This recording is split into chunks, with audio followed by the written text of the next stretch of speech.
जीवन बहुत सुंदर है लेकिन हम देख क्यों नहीं पा रहे हैं।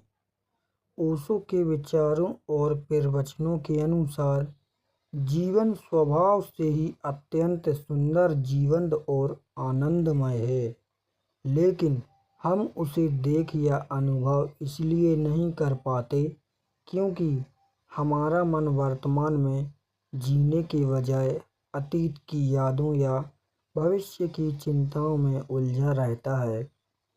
ओशो कहते हैं कि मनुष्य अक्सर बेहोशी में जीता है। हम शारीरिक रूप से कहीं होते हैं लेकिन हमारा मन कहीं और होता है। जब आप सुबह का सूरज देख रहे होते हैं तब भी आपके दिमाग में ऑफिस या स्कूल की लड़की की कोई लड़ाई चल रही होती है। जब तक आप पूरी तरह से अभी और यहीं नहीं होंगे तब तक आप जीवन के सौंदर्य को महसूस नहीं कर सकते। हम जीवन को वैसा नहीं देखते जैसा वह है, बल्कि वैसा देखना चाहते हैं जैसा हम चाहते हैं। हम हमेशा अपने जीवन की तुलना दूसरों से करते रहते हैं। किसके पास कितनी गाड़ी हैं, किसका घर कितना बड़ा है। इस तुलना के कारण हमारे पास जो है, जैसे खुली हवा, सुंदर प्रकृति, सांसें, अपने प्रियजन, हम उनकी सुंदरता को देखना भूल जाते हैं। बचपन से ही समाज, परिवार और शिक्षा हमारे भीतर कुछ धारणाएं बिठा देते हैं कि सफलता क्या है या सुख क्या है। हम जीवन को समाज के चश्मे से देखते हैं। ओशो के अनुसार जब तक आप अपने मन की इस कंडीशनिंग को हटाकर एक बच्चे की तरह मासूमियत से दुनिया को नहीं देखेंगे, तब तक आपको हर छोटी चीज में छिपा हुआ चमत्कार दिखाई नहीं देगा। ध्यान का मतलब आंखें बंद करके बैठना ही नहीं है, बल्कि आप जो भी काम कर रहे हैं, चाहे चाय पी रहे हों या चल रहे हों या किसी से बात कर रहे हों, उसमें पूरी तरह डूब जाना। जो मिला है उसके प्रति अनुग्रह या धन्यवाद का भाव रखना। जब शिकायतें कम होती हैं तो जीवन का सौंदर्य अपने आप प्रकट होने लगता है। विचारों से मुक्ति। मन एक भीड़ की तरह है। जब विचारों की यह भीड़ थोड़ी शांत होती है तो बीच के खाली स्थान में ही जीवन का असली संगीत सुनाई देता है। ओशो का एक प्रसिद्ध विचार, जीवन कोई समस्या नहीं है जिसे हल किया जाए, बल्कि यह एक रहस्य है जिसे जिया जाना चाहिए। संक्षेप में, जीवन की सुंदरता कहीं खोई नहीं है, बस हमारी नज़रें कहीं और उलझी हुई हैं। जैसे ही हम जागते हैं और वर्तमान में आ जाते हैं, जीवन का सौंदर्य साफ दिखाई देने लगता है। होने के बजाय पाने की दौड़ कैसे भागें। हमारा पूरा जीवन कुछ न कुछ पाने की दौड़ में बीत जाता है। ज़्यादा पैसा या ज़्यादा इज्जत या ज़्यादा पद या ज़्यादा सम्मान। ओशो कहते हैं कि इस दौड़ में हम होने के आनंद भूल जाते हैं। हम हमेशा सोचते हैं कि जब मुझे वह लक्ष्य मिल जाएगा तब मैं खुश हो जाऊंगा, लेकिन जब वह मिल जाता है तो मन नए लक्ष्य के पीछे भागने लगता है। इस तरह हम हमेशा भविष्य में जीते हैं और जो जीवन इस वक्त हमारे पास है उसे जीने से चूक जाते हैं। जीवन को नियंत्रित करने की चाह रखें। हम हर चीज़ को अपने हिसाब से चलाना चाहते हैं। जब चीज़ें हमारी योजना के अनुसार नहीं होती तो हम उदास या क्रोधित हो जाते हैं। ओशो के अनुसार जीवन एक बहती हुई नदी की तरह है। यदि आप नदी की धारा के खिलाफ तैरने की कोशिश करेंगे या उसे रोकने की कोशिश करेंगे तो थक जाएंगे। जीवन की सुंदरता को देखने के लिए समर्पण की ज़रूरत होती है। यानी जीवन जैसी परिस्थितियाँ सामने ला रहा है, उन्हें स्वीकार करना और उनके साथ बहना। ओशो अक्सर अपने प्रवचनों में प्रकृति का उदाहरण देते थे। वे कहते थे कि एक साधारण सा गुलाब का पौधा भी हमें जीवन जीने की कला सिखा देता है। एक शिकायत करने वाला मन गुलाब के पौधे को देखकर कहेगा, कितना दुखद है कि इतने सुंदर फूल के साथ इतने सारे कांटे हैं। ओशो का नज़रिया, एक जागा हुआ मन कहेगा, कितना अद्भुत है कि इन तीखे कांटों के बीच से भी इतना कोमल और सुगंधित गुलाब खिलकर मुस्कुरा रहा है। जीवन में कांटे, चुनौतियाँ, दुख और मुश्किल और दुख, सुख और मुश्किल हमेशा रहेंगे। लेकिन हमारा ध्यान किस पर है, कांटों पर या खिलते हुए गुलाब पर? यही हमारे जीवन के अनुभव को तय करता है। देखने के लिए बस जागना है।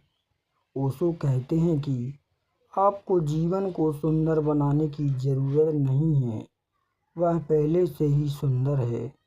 आपको बस अपनी आँखें खोलनी हैं।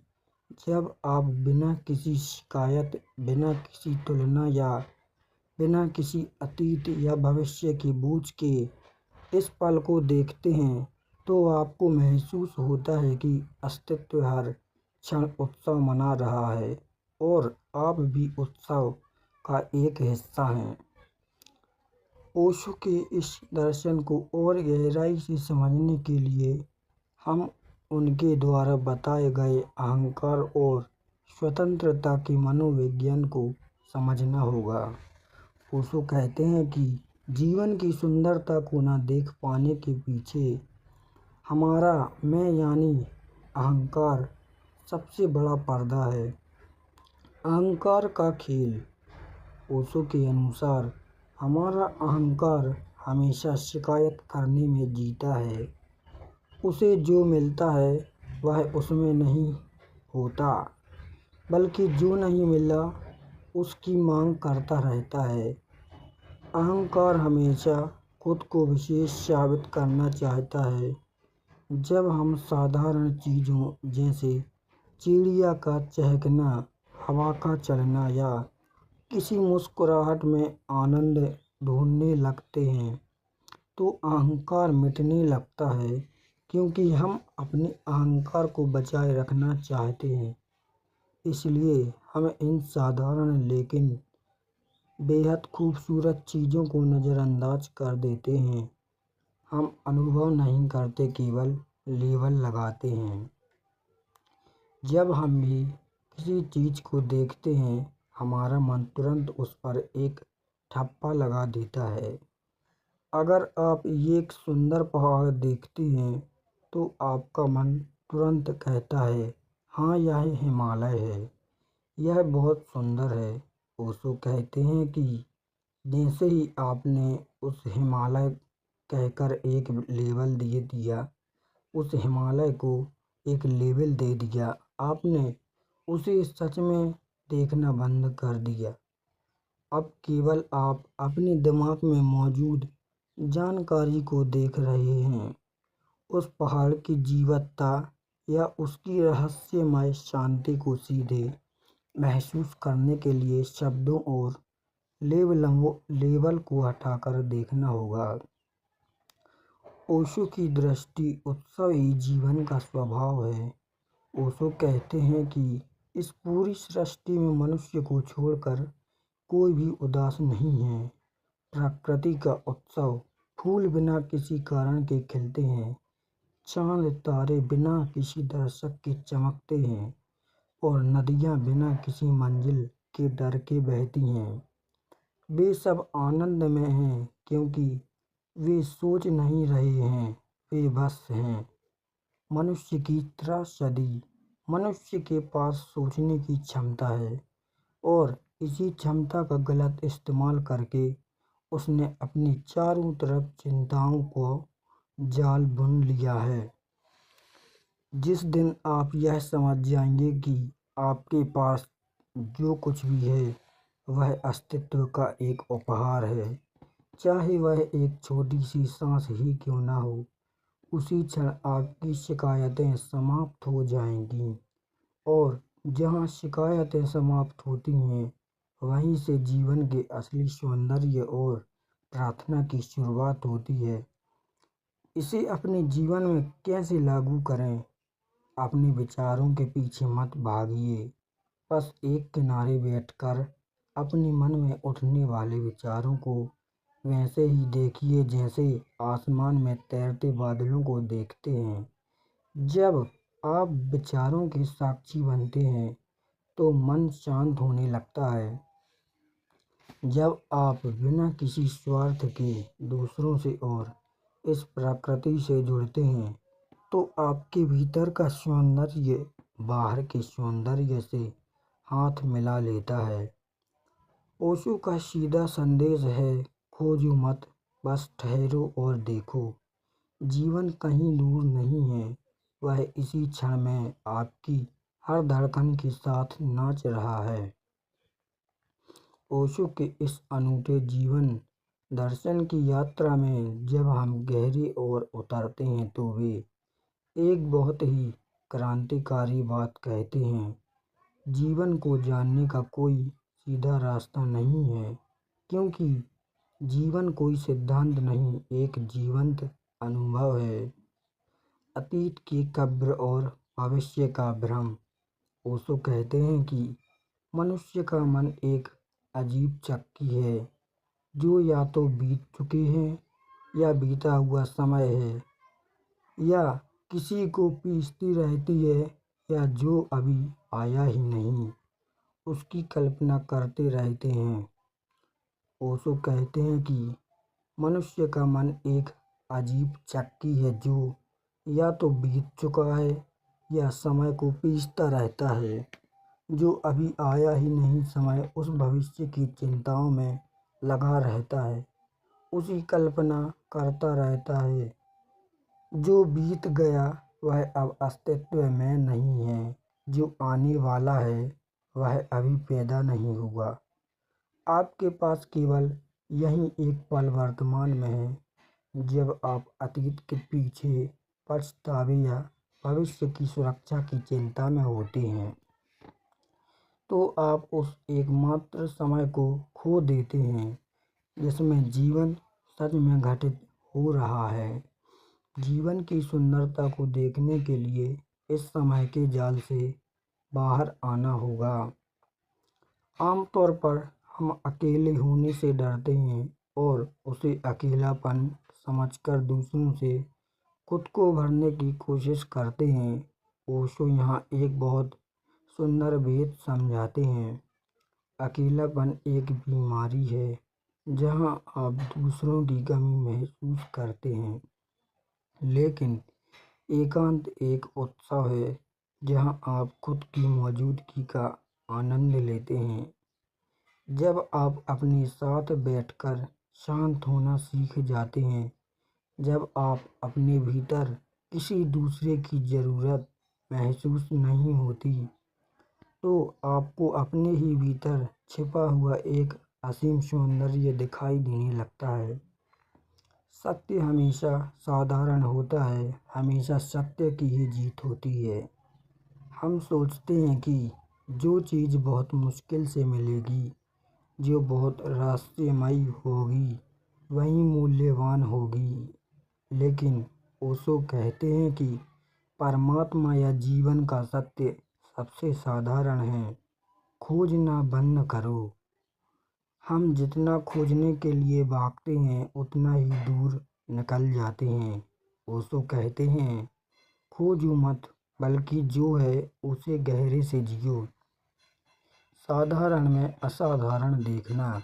एक छोटे से बच्चे की हंसी, बारिश की गिरती हुई बूंदें, रात के सन्नाटे में झिंगुरे की आवाज़, ये सब बहुत साधारण बातें हैं, लेकिन जिस दिन आपकी बुद्धि बीच से हट जाती है, ये बेहद साधारण चीज़ें ही आपको ब्रह्मांड के सबसे बड़े रहस्य और सुंदरता से जोड़ देती हैं।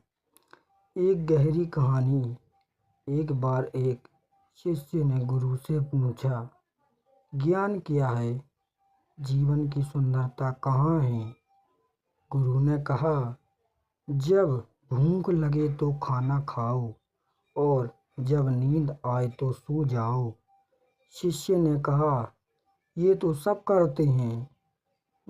गुरु मुस्कुराए और बोले, नहीं, जब लोग खाना खाते हैं तब वे हजार चिंताएं कर रहे होते हैं और जब वे सोते हैं तब वे सपनों के जाल में बुन रहे होते हैं। जो सिर्फ खाते समय सिर्फ खाता है और सोते समय सिर्फ सोता है, वही जागृत है। आप स्वयं ही वह सुंदरता हैं। ओशो के पूरे प्रवचनों का निचोड़ यह है कि आप जीवन के सौंदर्य को बाहर ढूंढ रहे हैं, जबकि देखने वाला दृष्टा स्वयं आपके भीतर बैठा है। जब तक आपका दिया बुझा हुआ है, आपको बाहर अंधेरा ही दिखेगा। ध्यान, मौन और होश के जरिए जब आपके भीतर का दिया जलता है तो आपको समझ आता है कि यह पूरा संसार एक उत्सव है, एक नृत्य है और आप कोई अलग व्यक्ति नहीं हैं, बल्कि आप खुद उसी महान नृत्य का एक हिस्सा हैं।